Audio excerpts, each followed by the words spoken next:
بسم اللہ الرحمن الرحیم۔ حضرت لقمان علیہ السلام کی اپنے بیٹے کو نصیحت کی تھی۔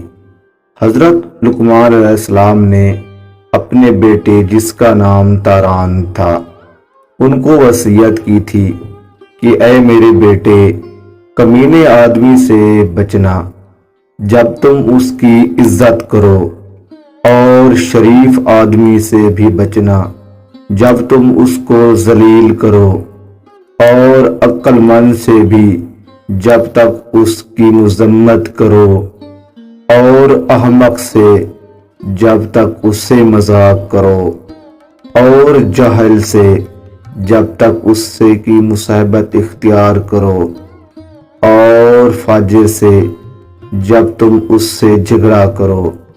اے میرے پیارے بیٹے، تین چیز میں قابل تحسین ہے۔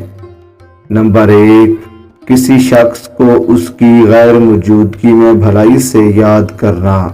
نمبر 2، بھائیوں کا بوجھ اٹھانا۔ نمبر 3، مفلسی میں دوست کی مدد کرنا۔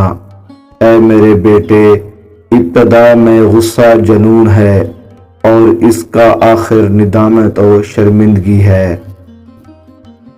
اے میرے بیٹے، تین چیزیں ایسی ہیں جن میں ہدایت چھپی ہے۔ نمبر 1، اپنے خیر خواہ سے مشورہ طلب کرنا۔